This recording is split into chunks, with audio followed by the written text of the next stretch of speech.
develop new instruments that measure not only the health and the environmental impact in a natural science context, but also which can assess the social, the economic impact of, for example, new technologies.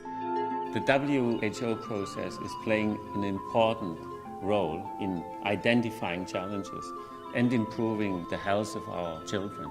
Notable steps have been taken already. We all know there is a growing interest in environmental issues.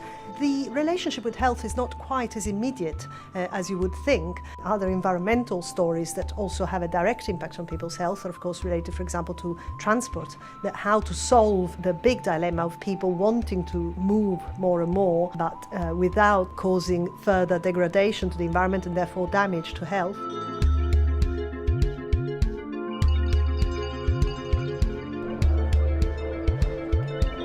For the European Union and so also for the European Parliament is the environmental and health policy one of the most important topics that we discuss here and what we decide here. The WHO gives us very often, to very many aspects, recommendations. We are very interested to hear these recommendations and very interested to see the latest evidences from a scientific process.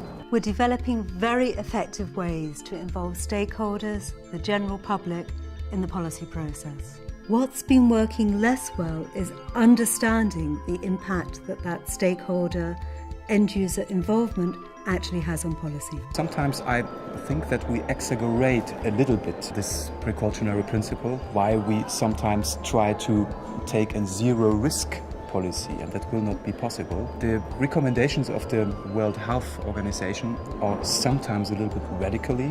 We are sometimes not able in practice to implement these proposals, but I think it's important that we have it, and I think it's very important that also the WHO find a balanced process where all the participants, all stakeholders are on board and all their arguments will be listened.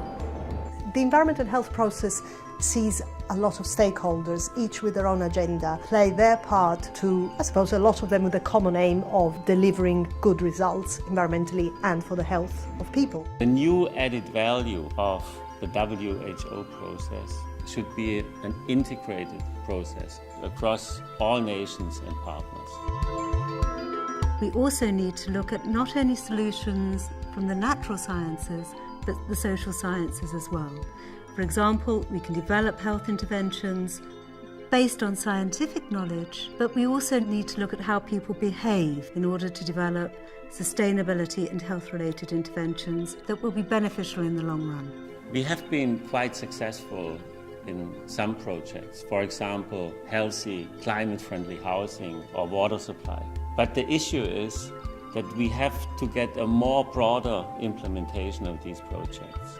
So it's for the media to find the stories, to understand deeply what the issues at stake are, who they affect, how they interact, and then explain these issues in a way that people are interested in and can relate to in their daily life, and that potentially therefore can affect the way they go about their lives and ultimately their health. The WHO should not play the part to take political decisions.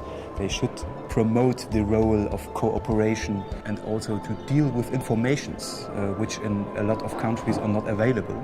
Sometimes I wish from the WHO not too much political messages, more scientific-based messages. The younger generation is most impacted by changes of the environment. Therefore, I'm really looking forward to your ideas.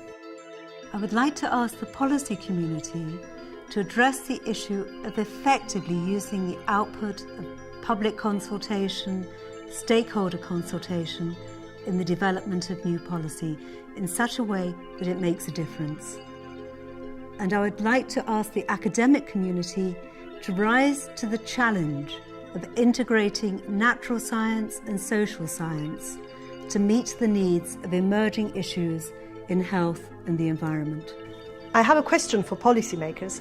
I would like to know what steps they intend to take to try and bridge the gap between the apparently contrasting goals of improving the environment and improving people's health on the one hand, and at the same time allowing the economy to grow and preserving jobs and business on the other.